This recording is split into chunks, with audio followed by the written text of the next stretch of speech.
Dietetics, and today I have the pleasure of introducing Kelly Anderson. She is also a senior in Dietetics and Fitness, Nutrition, and Health. She has completed her practicum in sports nutrition, working extensively with a certified sports dietitian. Kelly is a former volleyball player and coach, and today she will be discussing energy and nutrient density. Hello, my name is Megan Alsasso, and I'm a senior here at Purdue University studying dietetics. Today I have the pleasure of introducing Katie Hake. Katie is also a senior at Purdue University. She is dual major in dietetics, nutrition, fitness, and health. In addition, Katie is a fitness instructor and personal trainer at Purdue's Kodak. Katie is very passionate about combining fitness and nutrition together, and she is very excited to work with Purdue's wrestlers because they understand the importance of both fitness and nutrition and how it affects their performance. So let's give a warm welcome to Katie and Kelly. Thank you. So, like she said, we're going to be talking about nutrient and energy density. So, the main topics we're going to hit is what is energy density, which foods should you choose, and how can I best manage my weight. So before we get started, I just was curious. I want you all to imagine. I know you're tired. I know it's been a long day, but let's imagine you're really getting close to that meet, and so you only have 100 calories left to spend in your diet bank. Okay, so you've got 2,000 calories throughout this whole day that you've been eating, and you're left with 100 left, and you are so hungry. You just got done with practice, right? Right? By the way, if you guys have any questions, we want this to be interactive, so feel free to shout out and yell. We want you guys engaged. So you have 100 calories left in your caloric bank. You can have a big, nice bowl of fruit, or you can have this little cookie. Which are you going to choose? Fruit. Why is that? But the cookie's so good. So small. Well, I forgot to tell you, half of this is 100 calories. So it just goes to show that even though you have something so delicious and it might not seem like very much, it's a small cookie, you can have a tiny cookie, which would be considered one serving, or 100 calories, versus a big bowl of fruit, which would be the same amount of calories, the same amount of energy content, for a whole lot more filling, a lot more nutrients. So we're going to go over a little bit more what is energy density. So those are some terms you're going to hear. Energy density would be meaning it has a lot of calories per gram, so something like the cookie, versus a bowl of fruit, which would have a low energy density, but we'll also kind of intertwine the terms and low energy density and nutrient dense. So if something has low energy, it'll also have a lot of nutrients. Does that make sense? Okay, I know Katie just gave you a bit of a hint, but do you all fill out your pretest? Okay. And just so you know, the post-test and the evaluation is on the back. When we're done. So, as Katie explained, energy-dense foods are the foods that are high in calories and they have more calories per bite. They tend to keep you fuller longer. And most often these foods are processed, come in the packages, contain sugar, and if you want to gain weight, these are the foods that you should choose, with obviously choosing some nutrient-dense foods. But the nutrient-dense foods have a lot of nutrients but fewer calories, so those are good. They contain vitamins, minerals, complex carbohydrates, and healthy fats, and they aid in weight loss. So these are just kind of some more lists to show you in comparison different types of what would be an example of an energy-dense food compared to a nutrient-dense food. So as you can see on the energy-dense side, we have what may be considered somewhat more junk food or unhealthy. So cheeseburgers, snack cakes, who likes this little Debbie zebra cakes, those type of things. French fries, pasta. While on the nutrient-dense side, you'll see things like eggs, apples, bananas, what we would all more consider, would you agree, healthier foods? But notice down here, we've got nuts and seeds, whole milk, and avocado. Are those still, they're under energy dense, so are those unhealthy? No. So it just goes to show that just because something's energy dense does not necessarily mean that it's unhealthy. So all this means is that those foods like nuts, whole milk, and avocado, they have a lot of calories per bite, as Kelly said, but not necessarily, but a lot of calories per bite, but they still have a lot of nutrients. Whereas, so on the nutrient dense side, you could eat a whole lot more spinach, right? So 100 calories of spinach would look a lot more than 100 calories of your avocado. Another way, we found this really neat picture that we thought was very interesting. So you could eat, let's say, 1 pound of Oreos. I don't know how you would feel after eating a whole pound of Oreos. Or for that same, so that would be about 2,200 calories. Or for just a little more, 2,225 calories, you could have a pound of cottage cheese, 2 pounds of cantaloupe, 1 pound of apples, 1 pound of tofu, 1 pound of kale, 2 pounds of celery, 1 pound of lettuce, 1 pound of carrot, 1 pound of papaya, 1 pound onion, and 2 pounds cucumber. Now, which would you rather have? The 1 pound of Oreos or pounds plus of all the different, more nutrient-dense foods? That really puts it into comparison, right? So here are 2 labels. The one on the far side is strawberries. The one on this side is a Lara bar, so just some kind of granola bar. We want to show you the difference, what the labels look like for nutrient-dense and energy-dense foods. So obviously what we just learned is strawberries are nutrient-dense. So if you look, there's 49 calories in 1 cup of strawberries. There are 220 calories in 1 bar, and this comes from the low amount of protein over there, and roughly 10 grams of protein over in the Lara bar. Also, if you have to look at fiber, fiber contributes to the energy density, and also the carbohydrates. We also want to look at the ingredients list shown here. We can see that dates and peanuts, and also there's a protein in it, which also contribute to the energy density and making it thicker and making you feel fuller from it. Do you guys have any questions on that? Keep in mind, Lara bars, we would have one, but they're about this big. Yeah. So they're not much, but it packs that much calories in this little bar compared to a whole bowl of fruit. So size-wise, a lot different. If you look at the grams, the cup of strawberries is 3 times as much, roughly 3 times as much as the Lara bar.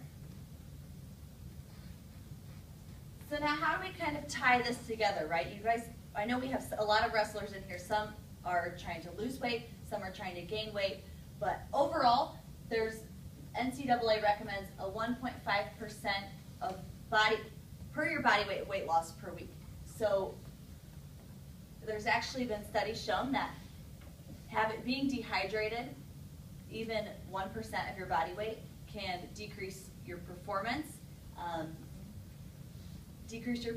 and your ability to cool yourself down, as well as all those different things that are really important during your meet. So if we follow this rule, you're going to minimize your dehydration and minimize the loss of lean body mass. So when you start to lose more of that weight in a shorter amount of time, so let's say you're losing more than 1.5% per week, you're really going to cut into different things such as your lean body mass and things that we don't want to lose when we're trying to perform, right? You want to be at the best of your physical fitness. You don't want to lose the lean body mass and you'll feel a little bit weaker and not perform as well. So let's put this in perspective. So say you're a 165-pound man. You guys just pretend. And you're trying to make the 157-pound weight class. So in order to figure out how much weight you should lose per week, you want to multiply it by the 1.5%, and you'll get roughly 2. This 2 means that you shouldn't lose more than 2 pounds per week. This differs for each person, so nobody's going to have the same unless they weigh the same. But like you might see on The Biggest Loser, they're losing roughly 8 pounds per week. That's because they're much bigger, they have more water weight, they have more fat to lose, which is healthier than losing your lean body weight. So for more information, I know we only had a short amount of time with you guys together, but feel free to contact the sports dietitians that we have on campus. Their offices are located nice and close to you guys in the basement of Mackey, and their names are Lauren Link and Christine Steinmetz. So now we're gonna go and kind of test your knowledge and see what you guys have learned. So can we get 2 volunteers? And I'll jump up at once, Raquel. And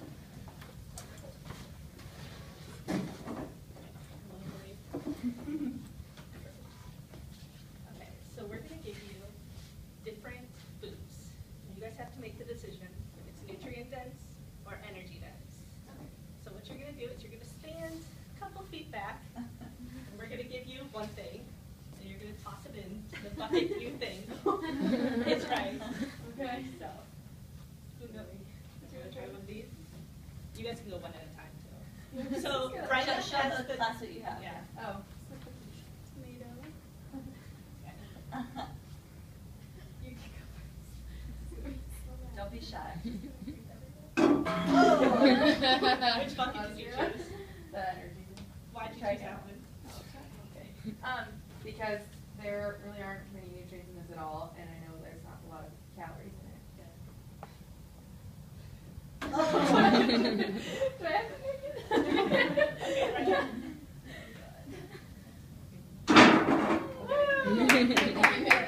So Brennan chose the nutrient dense for the tomato. Why'd you choose that one? There's not a lot of calories, but there's a lot of nutrients. Okay. This is gonna get kind of gross. That's really gross, actually, if we're not going to do that. Okay. Here's a bag of nuts. It's trail mix, M&Ms, and here's garlic. Which one do you guys want? Oh my gosh, I'm really. Do you want to try You're again? a wrestler, not a Not a- basketball player. So Raquel just threw the garlic. Which one were you aiming for? I was aiming for nutrients That's right. Why do you think it's nutrient? because it's low calorie and high nutrients. Garlic actually is one of the highest on the list of nutrient density. Who would have thought?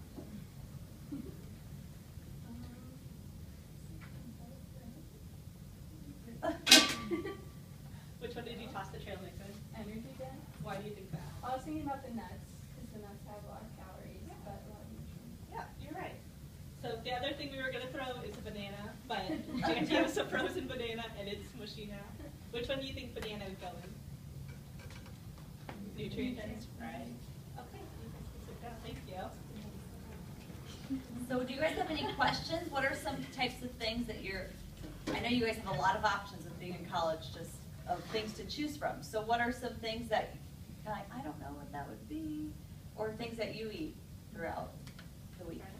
I'm a wrestler, so I don't really know what this is, but what's lean body mass? I know you guys talked about that a lot. What is lean body mass? Lean body mass is the amount of muscle in your body, right? So when you're strength training, right, you guys spend a lot of time in the gym, you're building that muscle, right, to help keep you stronger and beat your opponent. So when you're losing weight, water is something that is often lost first, which will, so you want to stay hydrated. So when you lose water, that's okay to lose some water weight, but once you start losing too much, then you cut into your lean body mass stores. We don't want to lose lean body mass. We want to maintain that muscle to help keep us strong and fit. Good question.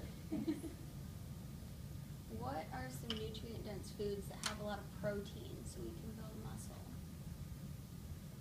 Most nutrient-dense foods don't contain a lot of protein because protein fills you up so much.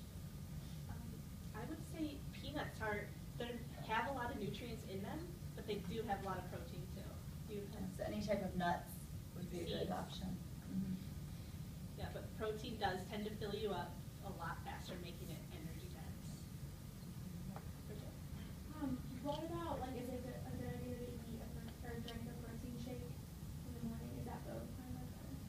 Yeah, I would say so. If you're putting like fruits and vegetables and then putting some protein powder in it, that's a good way to like fill you up with good breakfast.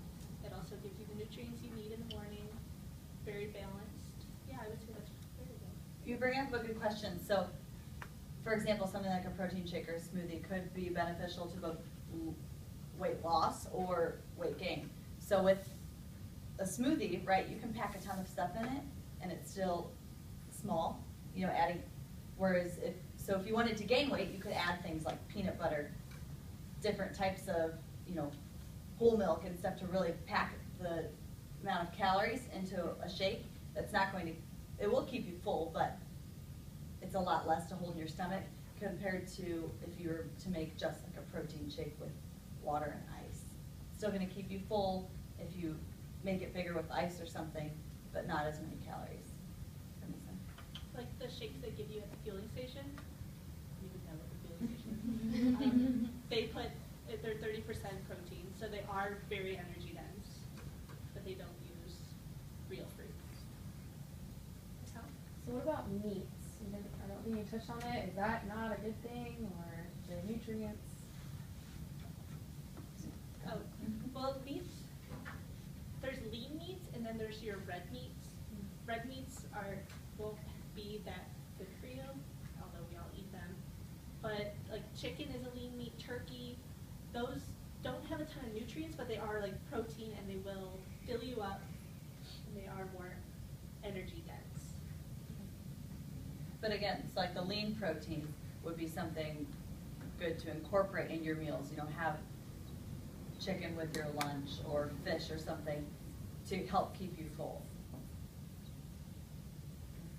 I guess I kind of have a question, because you were talking about, you gave a nice list of nutrient and energy dense foods, and I guess I'm just curious, is there ever a time, because for example you had french fries, is there ever a time where you could like make them yourself and something would become more nutrient dense that was originally on the energy dense list, and vice versa?